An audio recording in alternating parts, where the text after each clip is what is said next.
A Empreendedora Agro. Informando e alimentando o mundo.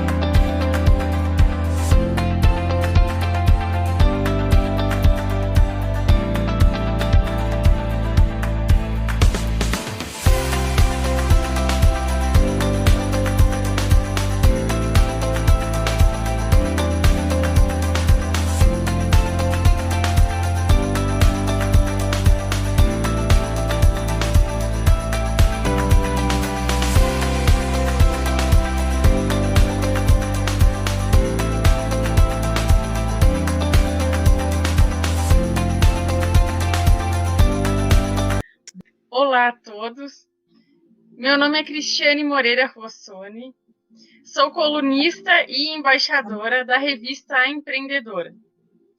Dando seguimento à nossa série Fazendas Sustentáveis, hoje contamos com a presença de mais uma convidada.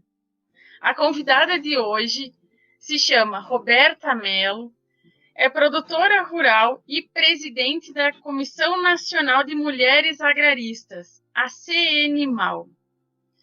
Roberta, obrigada por aceitar nosso convite. Gostaríamos que falasse um pouco de você. Boa noite, Cris. É um prazer. Eu que agradeço o convite. Mais uma vez estar aqui na Empreendedora, podendo estar falando um pouquinho da nossa história, um pouquinho da nossa vida como produtora rural e também da CNMAL, né? Bom, meu nome é Roberta Mello, sou produtora rural, formada em Direito, pós-graduanda em Gestão do Agronegócio. E a minha vida aqui é bem parecida com as demais mulheres do país, né, que trabalham na produção rural, que atuam junto com o esposo na agricultura, na gestão dos negócios, que está sempre antenada com tudo aquilo que se faz presente hoje no mundo rural, né? Eu sou muito grata a Deus, porque eu tenho pouco tempo de formação no direito, e quando a gente termina uma faculdade, já sai ali disposta para atuar na área, e eu não vi essa vontade de atuar na advocacia quando eu terminei a faculdade, porque eu não me vi no direito, porque eu não achei nenhuma matéria ali que se identificasse comigo, né? E ali, a gente, produtora rural, a vida inteira, e vai estudar direito, a gente vai para conhecer as leis, para se proteger. E eu estudei 5 anos de faculdade e nunca ouvi falar em direito agrário, né? E eu ouvi falar em direito agrário num curso que teve na faculdade que eu me formei, foi 2 dias de curso, e eu me apaixonei, me identifiquei muito com esse ramo do direito. Eu não sabia que existia o direito agrário no Brasil. 5 anos de faculdade, veja bem, Cris. E de lá para cá eu procurei informações sobre pós-graduações nessa área e fui buscar na internet e achei uma pós-graduação em Porto Alegre. Resolvi fazer essa pós-graduação, descobri esse direito agrário, gostei demais, me apaixonei, me identifiquei, está dentro de tudo aquilo que a gente vive na prática no setor rural. E conheci a UBAL, União Brasileira dos Agraristas Universitários, através do nosso professor da pós-graduação, Albenir Cherubini, que me convidou para participar da UBAL, para ser membro da UBAL. E de lá para cá, a minha vida mudou da água para o vinho, posso dizer, né? Uma mera produtora rural, estudante de direito, recém-formada, pós-graduanda em direito agrário. Então, assim, as coisas aconteceram muito rápido na minha vida, graças a Deus. Eu costumo dizer que as pessoas fazem tudo certinho, estudam na sua juventude, né? Vão para a universidade, depois se casam, têm filhos, vai exercer profissão. Eu não, eu me casei primeiro, me tornei produtora rural com meu esposo, nós tivemos um crescimento, graças a Deus, muito significativo, muito significante nessa área, nos identificamos com o agronegócio e, graças a Deus, o que temos, o que somos, vem do agronegócio. Então, eu tenho prazer em dizer que sou produtora rural, em primeiro lugar, porque foi através do agronegócio, da produção, que a gente adquiriu o que tem hoje e somos bem-aventurados, né? Ser produtor rural no Brasil, até alguns tempos atrás, era motivo de chacota, mas para mim sempre foi motivo de muito orgulho. Saber que você trabalha para alimentar, que você tem produção, que você enfrenta, eu acho que é um dos setores mais difíceis de se trabalhar, porque é uma empresa, céus abertos, e dali você conseguir se sustentar e adquirir bens e deixar um legado para sua família é muito importante. Então, assim se iniciou a minha história no agronegócio. Certo. E após surgiu a CE Animal. Em que momento, qual que foi a ideia, a finalidade, quando da criação da CE Animal? Então, participando já da UBAL, em eventos da UBAL, inclusive nós tivemos o Congresso Agrário no Mackenzie, em São Paulo, e logo após esse evento, que foi muito bom, muito maravilhoso, muito aprendizado, um dos melhores mestres do direito agrário estava naquele evento, ex-ministro da Agricultura, foi assim um trabalho excelente, e eu fui convidada para ser assessora de marketing da UBAL aqui no estado de São Paulo, né, para divulgar a UBAL aqui no estado, porque a UBAL, ela tem sede em Porto Alegre, né, e é muito conhecido e muito forte lá pelos advogados agraristas que já são filiados ao UBAL, vindo de lá, e em grande parte do Brasil também.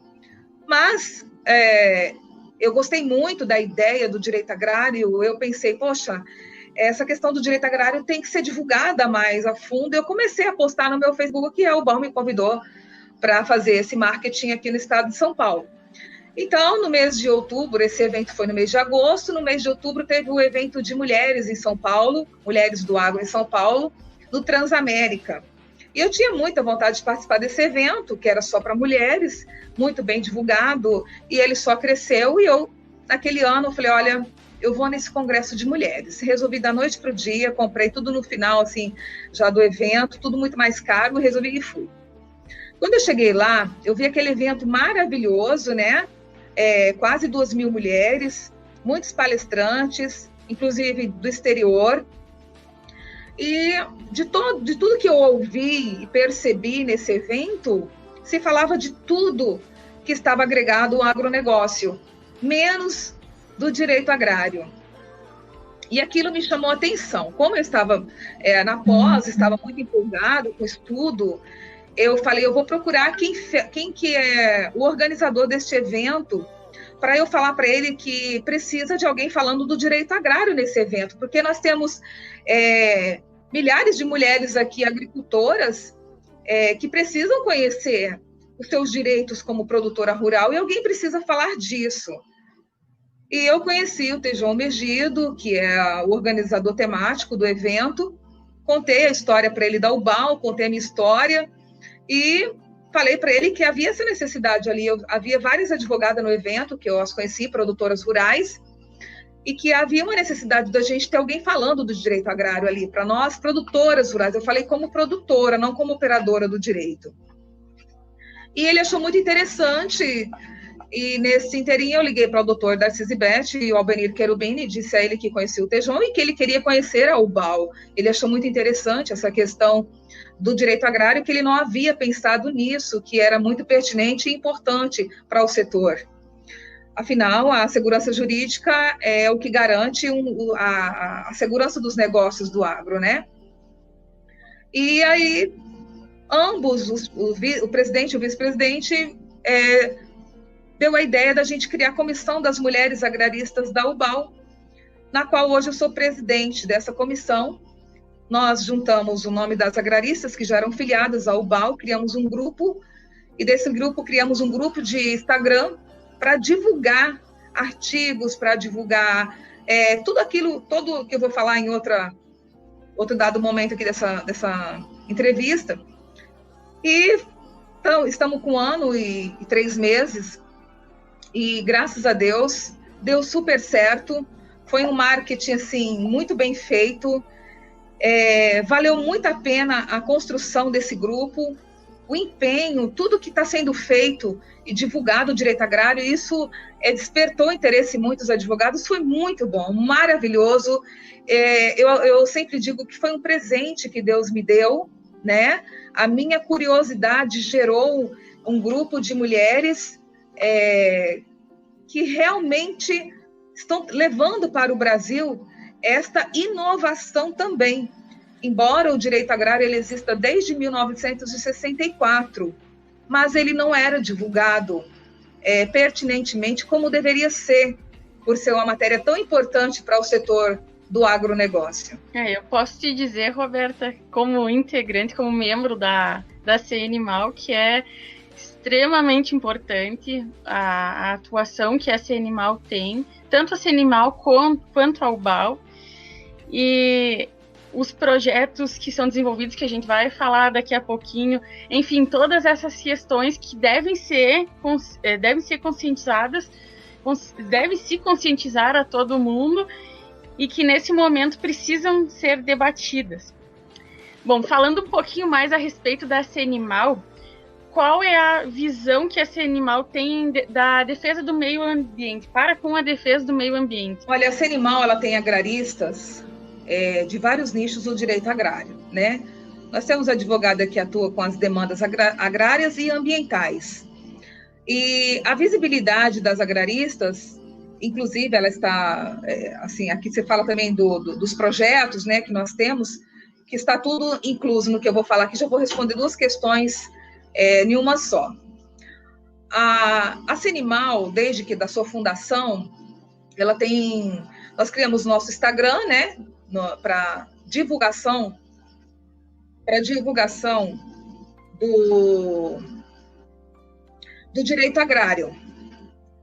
E essas mulheres, cada uma com sua peculiaridade, o seu conhecimento, tem criado artigos e a gente tem divulgado, né? Então, como é uma comissão de mulheres advogadas, dentre elas também produtoras rurais, além de advogarem na área, vivem na prática as questões que envolvem o agronegócio e o direito agrário, né? Então, a função da CNMAL, os objetivos e a conscientização tem sido levada em formas de lives, de estudos, de mesas redondas, de simpósios, artigos em revistas. Nós estamos escrevendo para 3 revistas aqui no Brasil, entre elas a revista Destaque, daqui da minha região, que eu consegui colocar as mulheres agraristas para escrever mensalmente numa página dessa revista. Está sendo muito bem reconhecido aqui na minha região, no estado de São Paulo. Também para a revista Jurista, né? E para a revista A Empreendedora, essa a qual nós estamos fazendo essa entrevista, que tem aberto as portas para nós divulgarmos o direito agrário e o agronegócio. Então, assim, a conscientização das mulheres, ela está na informação. Porque o que acontece, Cris? Eu, por exemplo, não sabia o que era direito agrário, 5 anos de universidade, né? A gente ouve na televisão falar de sustentabilidade, de meio ambiente, mas tudo assim muito... não chega a informação por inteiro para nós, telespectadores, né? Algo muito teórico. Muito teórico e não chega ao nosso entendimento, literalmente. Principalmente para as pessoas que estão no centro urbano, porque para a gente que vive o agronegócio no dia a dia, a gente já compreende essas demandas, porque a gente vive na prática, né? A questão de sustentabilidade, a questão de preservação, né? Todas essas questões a gente entende muito bem, mas a grande maioria da população não. Enfim, então essas mulheres, com relação à conscientização, à sustentabilidade, os projetos que a gente tem, eles estão sendo feitos de uma forma educativa, sendo levado por meios de comunicação, pelas lives, pelas entrevistas que a gente faz em rádio, em TV, né? Então, assim, a gente tem sido abertas muitas portas para as mulheres fazer esse trabalho. E graças a Deus está dando muito certo, porque são notícias verídicas, são assuntos pertinentes, verdadeiros, são assuntos que estão dentro da legislação, são assuntos que são corriqueiros no nosso dia a dia, como produtoras rurais, como operadoras do direito. Então, assim, é um trabalho excepcional, necessário, sabe? Precisa de mais mulheres no nosso país, principalmente na região norte e nordeste. Nós ainda temos deficiência de agraristas lá, precisamos desse nicho de mulheres lá, para trazer a história da sua região, para escrever sobre o que acontece na sua região, porque o que acontece? Muita falácia, muita mentira que se fala do agronegócio brasileiro, muita mentira que falam das questões ambientais no país, principalmente no norte, nordeste, na Amazônia, né? Ali no centro-oeste, no Mato Grosso. As coisas que se falam são aberrativas, não são tudo verdade o que se fala, né? Então, isso nós levamos em forma de comunicação, de artigos, de lives, de entrevistas.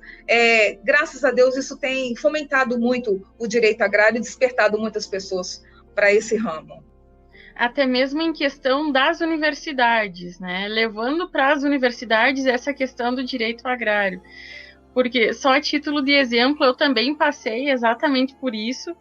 Também fiz 5 anos de direito, enfim, 5 anos de direito, pós. E eu só fui ter essa interação, isso é importante que se fale, com as agraristas, com a CNMAL. Foi ali realmente que eu fui ter a noção do que é o direito agrário, a diferença do direito ambiental, as questões do agronegócio. E assim como você, eu me apaixonei por todas essas questões. Então, é muito importante levar até as pessoas, inclusive as universidades, para se debater e colocar na prática o agronegócio de uma outra forma, sob uma outra visão. Exatamente. Aproveitando, então, vamos falar então sobre os planos. Quais os planos, os novos planos, os novos objetivos da CNMAL? Cris, o ano passado, como a gente chama a instituição jovem, né, a UBAL ela já existe desde 2014, né, ela já vem militando pelo direito agrário nas universidades, vem difundindo o direito agrário através de pós, de curso, através dos seus membros, né? Com a criação da comissão, nós fizemos todo um trabalho de divulgação do agronegócio, do direito agrário no agronegócio, né, pelo nosso Instagram. Nosso projeto foi ser conhecida o ano passado, né? Ser conhecida e reconhecida a nível Brasil. Graças a Deus, nós conseguimos atingir a esfera pública, a esfera privada, né? A pandemia, de certa forma, nos ajudou, porque essas questões de live aproximou mais estados. Muitas das vezes não tem como você agregar num evento, em um estado, todas as pessoas do direito, por exemplo, advogados, que queiram participar de evento como esse. E numa live, numa reunião online, você consegue agregar mais pessoas, né? E isso aconteceu fortemente o ano passado na comissão, né? Através de várias lives, com várias pessoas influentes do agronegócio e do direito agrário. Este ano, nossos planos futuros, nossos objetivos, é chegar realmente nas universidades, levando esta ideia do direito agrário para os operadores do direito, que estão ainda na área acadêmica, que estão aprendendo direito, que ainda não conhecem esse ramo do direito agrário, né? Nós estamos entrando em forma de simpósios, de mesas redondas, levando a ideia, porque o direito agrário no Brasil ele ainda é uma matéria facultativa, né? E a gente quer levar a ideia para que essa matéria ela seja obrigatória, não obrigando, mas para que as pessoas vejam a necessidade de estudar esse ramo do direito, pelo nosso país ser um país 100% agro, de norte a sul, de leste a oeste. Todo o nosso país tem área produtiva. E o produtor rural, ele precisa do advogado que tem esse conhecimento para protegê-lo juridicamente, né? Não só numa demanda agrária, mas também no setor preventivo, né? O advogado agrarista, ele não trabalha só numa demanda, num litígio agrário. Ele trabalha de uma forma preventiva, que é a mais específica, né? Nós precisamos ter segurança jurídica, estar amparado pelas leis, saber mesmo como agir num contrato, como fazer na hora de um arrendamento. Enfim, essas peculiaridades que só tem no direito agrário.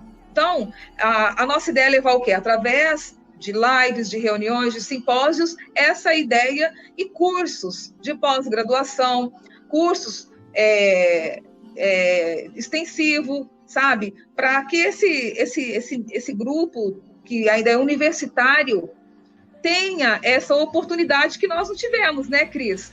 De talvez lá na universidade, porque eu saí da faculdade e falei, eu não vou advogar, não quero, não vi atrativo algum para advogar. Mas quando eu vi o direito agrário, eu falei, poxa, está dentro de mim, eu vivo isso na prática, eu preciso aprender isso para eu advogar para mim, para eu trabalhar para mim, para eu me proteger, sabe? Então, assim, foi o que me instigou.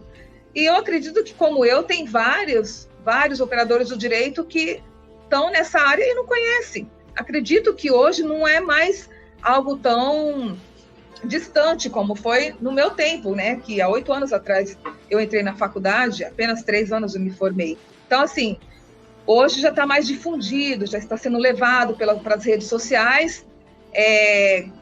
Isso a gente sabe porque pelo nosso número de seguidores, né? Principalmente mulheres, tem ali buscado conhecimento através do nosso Instagram, né? Dos artigos que são publicados de direito agrário. Então, os nossos planos para esse ano, né, é levar esse direito para as universidades. E graças a Deus, nós já iniciamos os nossos trabalhos, estamos sendo procurados pelas universidades para levar esse conhecimento, e isso me deixa muito feliz, sabe, saber que nós estamos na direção certa, porque esse é o objetivo da UBAL.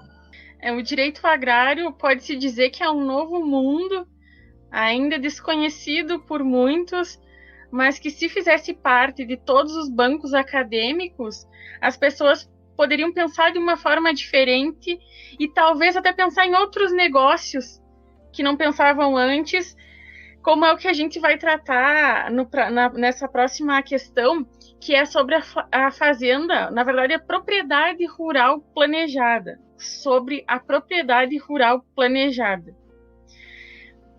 Roberta, como presidente da CNMAL, o que você tem, qual a tua opinião sobre as propriedades rurais planejadas? Quando você fala em planejado, né, Cris, você já tem já vem na tua ideia de que a coisa é bem feita, né? Tudo que é planejado já te traz algo de futuro, algo que vale a pena, né? Porque, assim, a agricultura, de 10 anos para cá, ela teve uma mudança bem radical, né? Através da inovação e tecnologia. E isso fez o Brasil hoje ser líder mundial em produção de soja, né? Terceiro em milho, um dos maiores exportadores de carne bovina e suína e aves, né? Dentre açúcar, café e etc.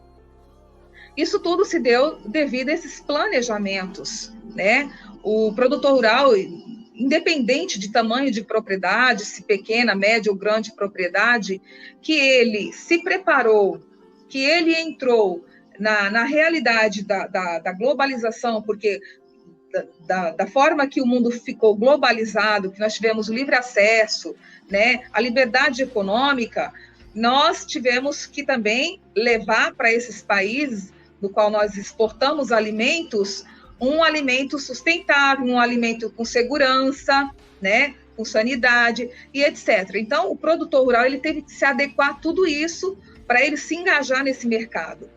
E, graças a Deus, o Brasil aprendeu bem a lição de casa, né? Nós somos referências internacionais no quesito produção, né? Em sanidade, em tudo. O produtor rural, da porteira para dentro, ele está de parabéns, né? Nós só temos boas novas a dizer, né? Um país que até na década de 80 era importador de alimentos e hoje é um dos maiores exportadores, não é à toa. Então, esse planejamento está nisso, na inovação, na tecnologia. O produtor rural, ele saiu do amadorismo, né? Ele viu que ele tinha que ter algo mais sério, algo mais técnico, porque se ele ficasse no amadorismo, não ia subsistir, né?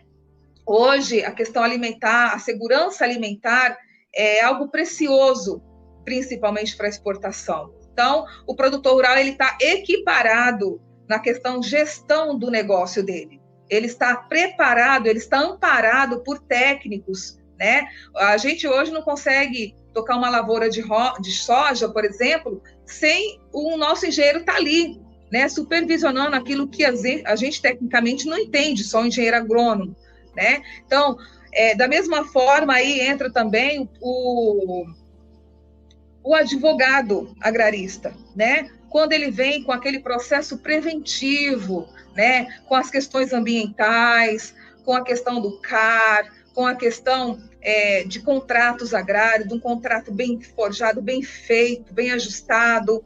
Então, tudo que você coloca para agregar, para melhorar o teu negócio, a produção rural ela não muda nada de uma produção industrial. Muda-se a questão só de ambiente, né? Você colocando toda ali uma gestão, pessoas integradas para cada função, né? Pessoas ali que estão preparadas para trabalhar, até mesmo hoje no maquinário, não pode ser mais uma pessoa leiga, uma pessoa que não conheça de tecnologia, uma pessoa que não tenha leitura, né? Igual antigamente as pessoas iam para a roça, uma pessoa não tinha estudo, subia num trator, fazia todo um processo ali arcaico, né? E muito pela intuição, porque aprendia com o patrão, de certa forma. Ainda existe, mas as pessoas estão entrando, né, nessa onda de informatização, de poder evoluir, porque senão fica para trás, né? Até mesmo no setor rural. Então,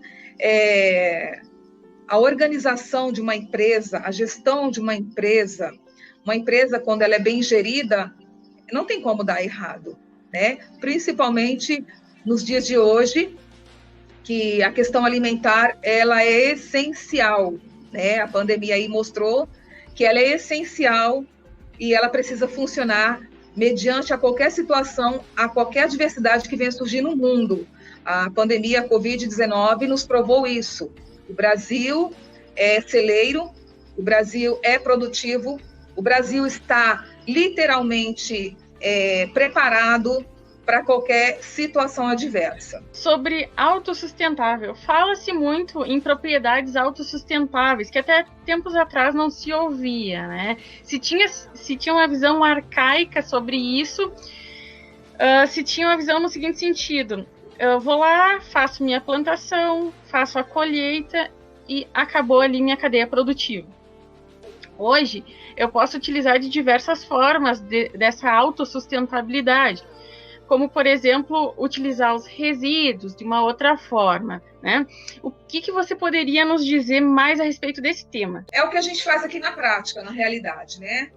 Antigamente, realmente, você colhia uma lavoura e esperava chegar o tempo de você arar a terra novamente, fazer o seu novo plantio e por aí ia, né? Não se preocupava tanto com a questão ambiental, né?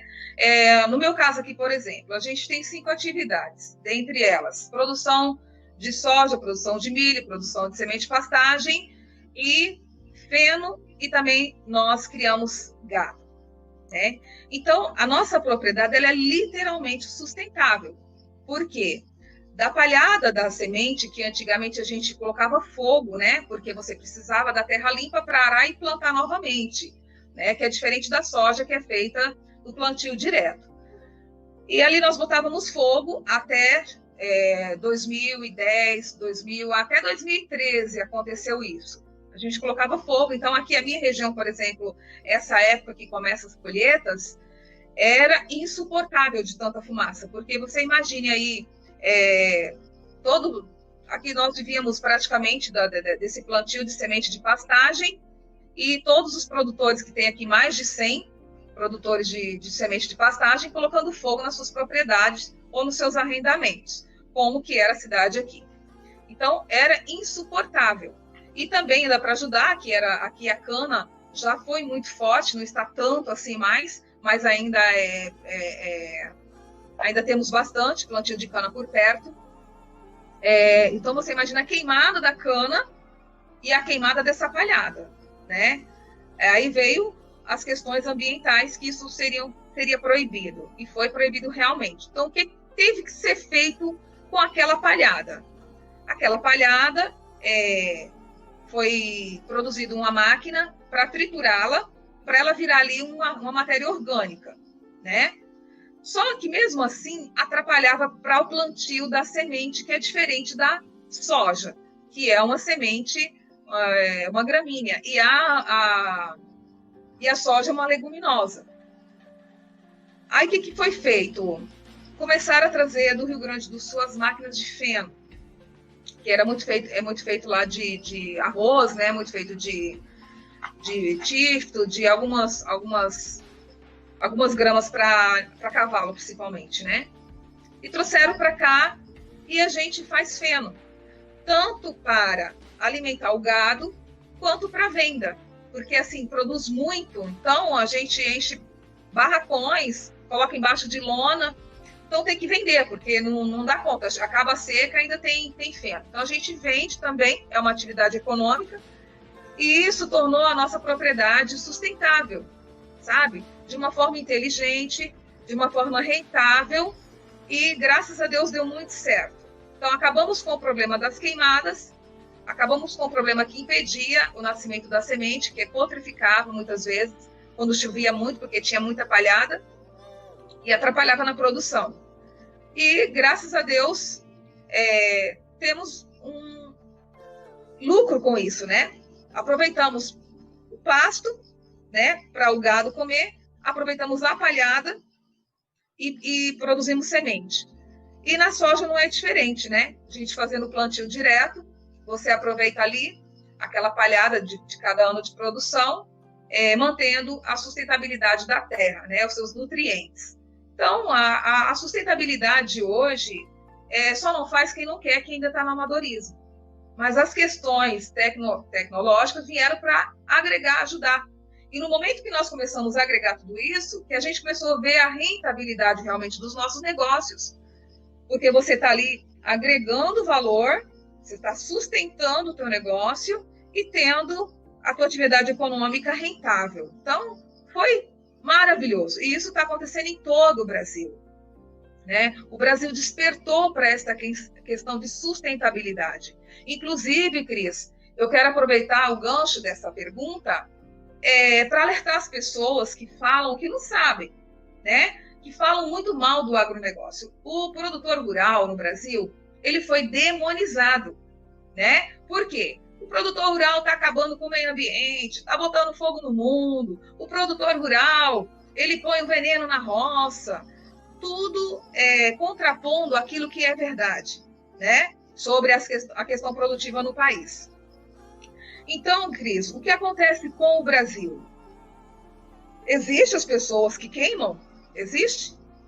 Existem as pessoas que não cuidam da sua propriedade, que têm problemas ambientais seríssimos, multas impagáveis, porque não tiveram uma preocupação lá atrás e hoje as leis o obrigam a ter, e eles têm problemas ambientais seríssimos, sim.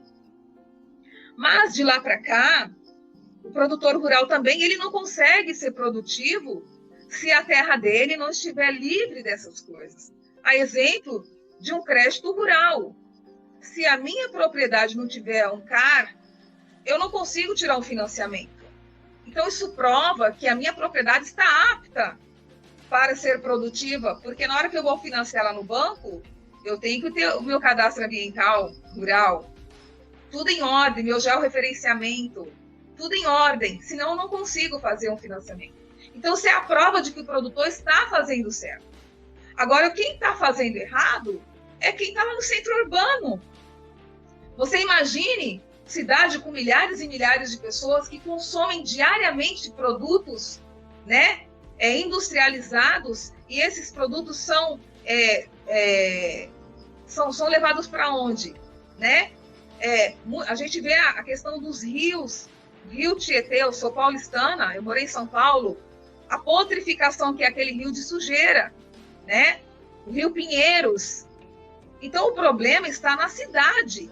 É gente demais, é consumo demais, é lixo demais, né? A questão de milhares de carros andando diariamente, né? Lançando a poluição, o gás carbônico no ar. Então, o problema está nas cidades, não é no campo. Mas estão demonizando o campo por quê? Porque querem fugir da realidade, de mostrar a verdade para o país e para o mundo, de que o problema não está no setor produtivo no Brasil. Existe alguns problemas, sim, mas não na esfera que se leva aí para o mundo, né? A exemplo da Europa, Estados Unidos. O que eles já fizeram lá, eles vão levar milhares de anos para recompor o que eles já destruíram do seu meio ambiente. O Brasil não. O Brasil tem 66% da sua área em preservação. Um país com uma imensidão territorial de mais de 400 milhões de alqueires, 800 e poucos mil hectares. Nós só utilizamos 7,66% dessa área para produzir, 16% para a pecuária, nas quais nós poderíamos usar as mesmas áreas de pecuária para poder aumentar a nossa produtividade, com sustentabilidade, com a integração lavoura e pecuária. Entendeu? Então, quer dizer, demonizam o setor do agronegócio como se nós fôssemos os verdadeiros culpados pelas questões ambientais, quando não é. O problema está lá no centro urbano, está nas cidades, onde tem demasiadamente aglomeração de pessoas, né? Uso exacerbado de esgoto, muitas delas não têm rede de esgoto, né? As quais nós não temos esse problema no setor rural.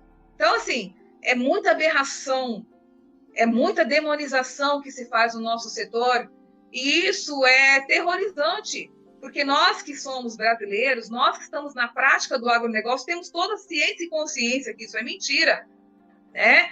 E nós temos essa questão de desmatamento, é uma questão que nós podemos rapidamente, porque nós temos uma legislação literalmente rígida e bem amparada para isso. Então, o problema não está em nós, está na cidade. Na verdade, muitos foram se dar conta da preocupação com o meio ambiente, da questão do direito agrário, com a questão ambiental, com a pandemia. Antes, não era como se existisse o produtor rural, existisse o agronegócio, mas as pessoas não verificassem a existência dele, na verdade não se dessem conta da existência dele ou não levassem em consideração nos momentos. E elas só foram se dar conta realmente quando houve a pandemia, que houve aquela corrida maluca de todo mundo para o mercado, porque ali ia faltar comida, ia faltar, não sabia mais quando que ia ter mais produtos. Então, ali que foi se dar conta. Tá, mas para mim, para existir, eu vou precisar do quê? Do sustento, da alimentação. Tá, então eu vou ter que correr a fazer uma estocagem na minha residência para que eu possa utilizar isso aqui mais para frente. Então, na verdade, teve que ser algo acima, um acontecimento extraordinário, que foi a pandemia, para as pessoas se darem conta nesse sentido e começarem a se preocupar um pouco mais com a alimentação. Eu costumo dizer que a questão da pandemia no Brasil, ela foi o descobrimento do Brasil agro. Por quê? Até então, o que se ouvia falar é da demonização do setor, né? Tanto no mercado interno como no externo, né? O Brasil era muito mal visto lá fora por pessoas que não estavam nem um pingo interessada com o crescimento e desenvolvimento econômico do setor. Essa é a pura verdade. E com a questão da pandemia, quando o Brasil foi visto com outros olhos pelo mundo pela questão alimentar, de ter segurança alimentar, de termos a grande dádiva de sermos produtores rurais de tudo quanto é espécies de alimento, os olhos se voltaram para o Brasil à procura de alimento. Porque, na realidade, já está havendo falta de alimento no mundo, né? A questão produtiva de alimento no Brasil, ela cresceu 57% em 5 anos, ou em 50 anos, e, em contrapartida, a demanda aumentou 255%, né? Países superpopulosos já está faltando alimento. E com a pandemia veio essa descoberta literal dessa situação. Então, as guerras, as brigas econômicas são por conta de alimento mesmo. E o Brasil, por ser produtivo, ter essa capacidade produtiva, territorial, está sendo visto pelo mundo lá fora com outros olhos. Mas isso também graças a um projeto que foi feito pelo presidente da República de levar um marketing do que realmente é a produção brasileira. Porque nós lá fora éramos vistos como fazendões, né? Que não cuidavam do meio ambiente, não como atividade econômica. Hoje está sendo visto com outros olhos, porque foi feito um investimento em marketing, porque nós éramos mal falados, pessoas saíram daqui para falar mal do Brasil lá fora. E isso é péssimo, porque isso atrapalha o negócio. É como se você tem uma empresa e você está ali se matando, divulgando, e o teu negócio está sendo reconhecido, porém chega lá uma pessoa e fala, olha, não compra da empresa da Cris não, porque o produto dela é assim, assim, assado, tem problema, não tem qualidade, tal, ela não está dentro dos padrões da lei, ela não segue os regimentos certos, e começasse a queimar o teu negócio. Bem assim era feito com o Brasil lá fora. E ainda se faz, né? Mas como a necessidade ela foi maior, por isso que nós exportamos muito, viram que o Brasil tem um potencial muito grande, né, de abastecimento. Nós temos um privilégio de ter todas as espécies de alimento em nossa mesa, coisa que países aí fora não têm, é só o trivial. Tem países que não produzem nada, é 100% importador. Né? Enquanto nós temos para abastecer o nosso país, nossos 220 milhões de habitantes, nós ainda temos para mais 800 milhões aí fora, quase 1 bilhão de pessoas. Então, veja bem, Cris, a proporção produtiva que o nosso país tem, e se esse país realmente não tivesse se enquadrado nas questões ambientais, de sanidade, de segurança, você acha que nós estaríamos exportando esse tanto de alimentos? Veja onde está o contraditório. Na realidade, nós brasileiros tínhamos que cobrar dos países que não seguem as leis ambientais e dizer, olha, nós só vamos exportar para países que estão dentro dos regramentos, Exato. estão dentro dos regimentos ambientais mundiais, porque nosso alimento tem qualidade. Nosso alimento, ele passa por todos os padrões de qualidade, sem contar que quem compra o nosso produto, principalmente a carne bovina, suína e aves, eles vêm com seus representantes especificar os nossos frigoríficos, que, graças a Deus, são muito bem dentro dos padrões, sabe, de higiene, de sanidade, de segurança alimentar. Diferente do que se é pregado aí fora, que uma Xuxa foi fazer um vídeo em espanhol, falando para o povo latino, pegando um vídeo que não se sabe se nem é do Brasil, se é uma coisa bem clandestina aquilo, porque a gente sabe que esse setor ele é muito vigiado pela vigilância sanitária. Então, falando mentiras, queimando o filme do produtor brasileiro. Gente, vamos acordar para a vida. Se o Brasil não tivesse segurança, ele não seria um dos maiores exportadores de carne, de proteína animal. Né? Veja bem como que o Brasil é mal visto, mal falado pelos próprios brasileiros. Então, a Senimal, né, como comissão de mulheres agraristas, advogadas, como mulheres que estão atuando no setor produtivo também, além de ser advogadas, tem embasamento para mostrar a realidade. Então, nós, Cris, temos por obrigação de divulgar como lives como essa, entrevistas como essa, e para o YouTube, para as TVs, levar a verdade de que realmente acontece dentro do nosso país. E, na verdade, se você verificar, Roberta, já há uma contradição quando se fala nisso. Ah, o Brasil só devasta, é depredador, enfim, todas essas questões. E daí o estrangeiro vem no Brasil para adquirir terras brasileiras. Sim! É o sonho de todo estrangeiro chegar no Brasil e ter liberdade de comprar a terra que ele quiser, porque nós, brasileiros, ainda somos dormentes. O brasileiro ainda não acordou para entender a riqueza que é esse país. É uma potência. Extensão territorial que muitos países têm tecnologias que em pouco espaço de terra eles fazem proezas. Agora, você imagine o Brasil com toda essa extensão territorial, com essa vantagem de poder aumentar a produtividade, de dobrar a sua capacidade produtiva, introduzindo a tecnologia. O que seria desse país se não... Até ouvi uma entrevista de na realidade, uma palestra, um cara falando se o japonês chegasse aqui no Brasil, com a tecnologia que eles têm, o que eles não iam fazer com essa extensão territorial que a gente tem e com esse clima maravilhoso, que nós temos um clima tropical? O que eles não iriam fazer? Porque eles, com terras tão menores, eles não têm nem como produzir como nós temos. Eles fazem proezas, como a Holanda também. Você imagine. Então, o Brasil ele precisa acordar nessa questão de tecnologia, inovação urgentemente, sabe? Porque essa é a bola da vez. Se nós introduzimos aqui a tecnologia, né, trazemos aqui a inovação para o Brasil, não tem para ninguém.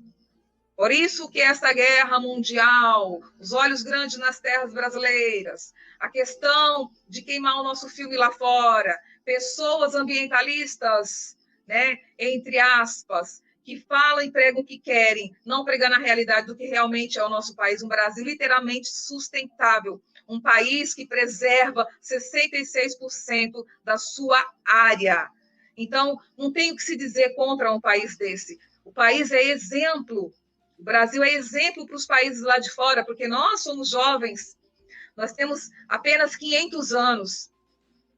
E esses países que estão há mais de 2.000 anos antes de Cristo, que já têm história, são os primórdios do mundo, que já degradaram tudo, né? Então, nós somos exemplo para o mundo. Isso tem que ser divulgado veementemente, todos os dias, por todos os setores. O setor do agronegócio num todo, a toda a cadeia produtiva, precisa se reunir e criar forças para proteger o nosso agronegócio brasileiro. E mais do que isso, a sustentabilidade, como a gente pode ver, ela é fonte de rendimento. Ela aumenta o rendimento das propriedades, sejam elas pequenas, médias, latifundiários, e isso cada vez mais está se disseminando, digamos assim. Com relação literalmente.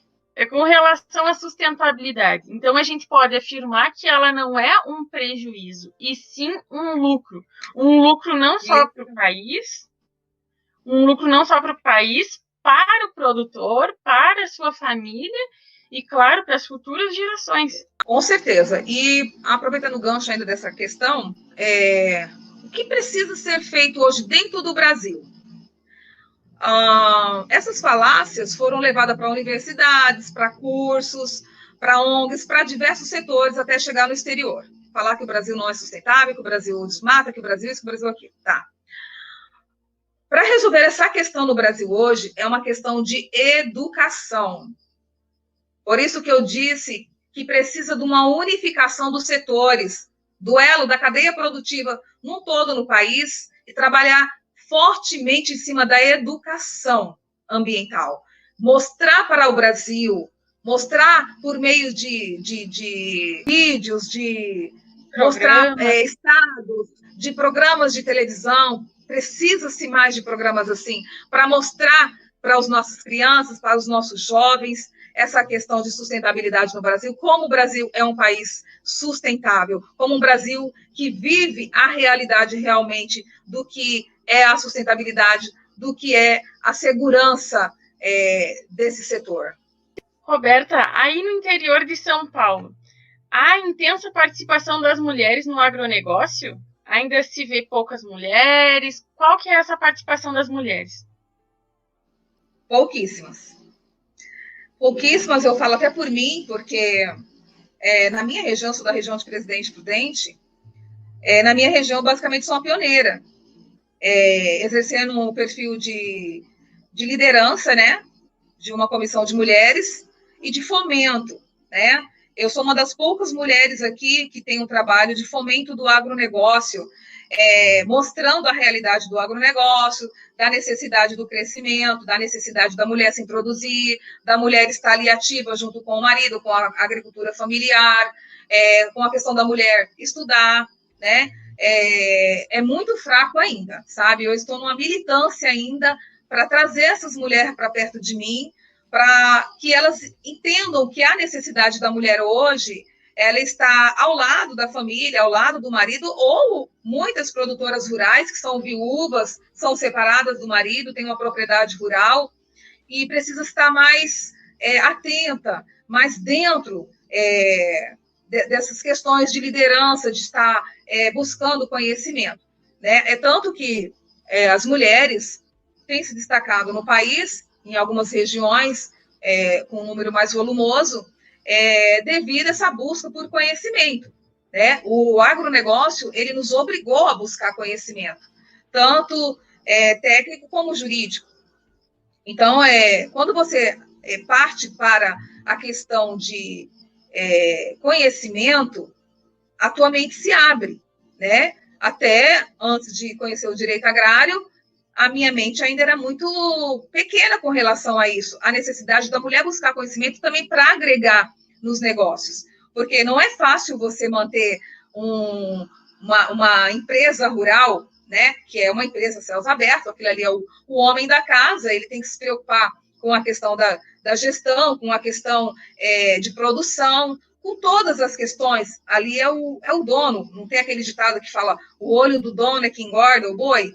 Então, se o dono não estiver ali olhando, se o negócio está bem feito, se ele não tiver expertise, se ele tiver experiência dele, que naturalmente é dado pelo amor que ele tem por aquele setor, ele sozinho, muitas vezes, ele pode se perder. É quando entra a mulher, com a questão do estudo, da informação. As mulheres de 30 anos para cima, começaram a estudar, né? Isso é fato no Brasil. Temos o livro das Mulheres do Agro, que conta a história de mais de 50 mulheres que foram estudar, que ficaram viúvas, que sucederam a família, né, que tiveram que pegar propriedades falidas e conseguiram levantar a propriedade através de quê? Estudo. Então, é uma necessidade que a mulher tem hoje. A mulher precisa, se ela quer ver o marido crescer, se ela quer amanhã... A gente tem que sempre pensar, Cris, ninguém casa para separar, ninguém vive com a pessoa esperando que ela morra para adquirir alguma coisa. Então, a gente pensa o quê? Poxa, amanhã ou depois pode acontecer alguma coisa no meu casamento, meu marido ficar viúvo ou eu ficar viúva também. Se ele ficar viúvo, ele sabe manter o negócio. E eu, se eu ficar viúva, será que eu vou conseguir manter esse negócio? Será que eu vou conseguir gerir? Será que eu não vou deixar essa propriedade cair? Ou vou ter que deixar na mão dos outros, sem ter o conhecimento, e ali eu ser passada a perna, porque muitos se aproveitam das mulheres por ser sexo mais frágil, as mulheres não têm conhecimento, não estão ali no mercado de negócios, não tem malícia, e ali a mulher acaba sofrendo, né? Quantas mulheres eu já vi perder propriedade porque não tinha conhecimento de nada, simplesmente dependia 100% do marido e ficou viúva, não soube levar mais a propriedade, perdeu. Né? Então, isso são fatores preponderantes que é necessário nos dias de hoje, é importante até mesmo para o desenvolvimento pessoal, para o crescimento da mulher, saber que ela pode agregar, que ela pode somar ali com a família, né? Então, é de suma importância. E eu vejo ainda muita deficiência nessa área aqui na minha região, né? No estado de São Paulo, são poucas mulheres que se divulgam nesse setor. A gente vê mais no Mato Grosso, literalmente no Congresso de Mulheres no Agro de São Paulo, quando eu estive lá em 2019, eu vi muitas mulheres do Rio Grande do Sul, muitas mulheres do Mato Grosso do Sul, do Mato Grosso do Norte, e pouquíssimas do estado de São Paulo, né? Aqui da minha região mesmo só foi eu e mais uma amiga, né, para esse evento. Então, assim, são poucas, muito poucas. Seguindo o meu raciocínio, as mulheres hoje, eu digo que os homens abriram as porteiras para as mulheres, né? Havia um certo preconceito até um tempo, mas hoje esse já não é mais um fator preponderante que impeça a mulher de atuar no agronegócio juntamente com a família ou ela mesma só. A mulher hoje, ela despertou em vários setores, e o agronegócio foi um. Então, eu sou uma prova viva disso, né? Fui estudar aos 37 anos, e de lá para cá, a minha vida é outra, muito melhor, porque com o conhecimento, isso te leva para patamares maiores, né? Então, você aprende, além de você ter o conhecimento, você quer crescer no seu ramo, no seu setor. E foi o que aconteceu, né? Hoje eu tenho mais vontade, eu sempre impulsiono o meu esposo a aumentar a produtividade, aumentar a área, arrendar mais terras, para a gente crescer nessa área, que é muito gostoso, é muito bom. Eu acho que ser produtor rural é uma das profissões mais maravilhosas que tem. A união entre o homem e a mulher, nesse sentido, como produtor rural, é o que faz o diferencial, faz ter o crescimento e essa rentabilidade. Bom, Roberta, eu queria te agradecer pela tua participação. Foi uma honra ter feito essa entrevista contigo. Muitas questões, muitas percepções tuas excelentes. Muito obrigada mesmo. E gostaria de te convidar para as considerações finais. Qual mensagem que você gostaria de deixar a todos? Olha, Cris, eu que agradeço a oportunidade, muito obrigada, muito lisonjeada de poder fazer essa entrevista, falar um pouquinho da minha história, um pouquinho da Cenimal, da UBAL, do direito agrário, das questões da sustentabilidade. E o que eu quero deixar aqui como uma reflexão do que a gente está vivendo hoje, né, Cris? Essa questão da pandemia tem tido o seu lado positivo, mas também tem tido um negativo, né? Nós estamos num momento, nós brasileiros, de amar a nossa pátria, amar aquilo que a gente tem de melhor para dar, que é o setor produtivo. Nós conseguimos, num ano atípico, né? O ano de 2020 foi atípico, entramos 2021 na mesma atipicidade, e o que tem acontecido ultimamente é uma grande polarização, né, de conceitos. Nós temos que desmistificar isso e unir forças como pátria, né? Pensando em todos os segmentos, não só na produção rural, mas em toda a questão de produtividade no Brasil, tanto a industrial quanto a rural. Então, que nós possamos unir forças, que nós possamos ter mais diálogo, que nós possamos olhar mais para a nossa pátria, para as nossas riquezas, pesquisar realmente o que tem dentro do nosso país. Tem pessoas que não conhecem nada do Brasil, né? Tem pessoas que não conhecem um estado vizinho, tem pessoas que não sabem da história de produção, da história industrial do país. Então, a gente precisa conhecer mais o nosso país, saber mais dele, amá-lo mais e protegê-lo mais, né? Com união. O Brasil precisa disso, né? E eu conto isso com as mulheres agraristas, eu conto com as mulheres do Brasil, eu conto com o setor produtivo do agronegócio no Brasil, eu conto com todos aqueles que queiram ver a nossa pátria crescendo como nação. Nós somos crianças, bebês, uma pátria de 500 anos é uma criança. Temos muito ainda para oferecer para o mundo. Então, vamos unir as nossas forças, vamos buscar a Deus em primeiro lugar, colocar Deus que nos deu uma pátria abençoada. O Brasil, realmente, como diz aquela música, é um Brasil abençoado, tem um Brasil tropical, tem as 4 estações do ano, temos extensão territorial, temos terra produtiva, temos produção de alimento em grande escala, nós temos tudo para oferecer para o nosso país e para o mundo. Então, vamos abraçar o nosso Brasil e amá-lo e respeitá-lo mais. e uns aos outros. Essas são as minhas considerações finais. Agradeço por tudo, pelo convite, e que essas informações que nós estamos aqui sejam de grande proveito para a nossa sociedade. Muito obrigada, Cris. Eu que agradeço. E em nome de todas as mulheres da CE Animal, eu te agradeço por fazer parte, por ser a nossa presidente, atuante, fortemente atuante, em busca sempre de inovações, em busca que a gente expanda os conhecimentos, que vá para todos os campos, que interligue esses conhecimentos cada vez mais. Eu te agradeço muito, é um prazer fazer parte da Comissão das Mulheres Agraristas. E aproveitando, eu convido a todos a participarem das nossas próximas entrevistas. Convido também a seguir a CE Animal e a UBAL nas redes sociais, assim como a revista A Empreendedora. Você é nossa parceira. Exatamente. E convido a todos que qualquer dúvida pode ser enviada para o meu Instagram, que é advogada_CrisR_Moreira. Obrigada a Posso todos. deixar o meu também, Cris? Pode. Meu? Claro. O meu Instagram é Roberta Marquesa.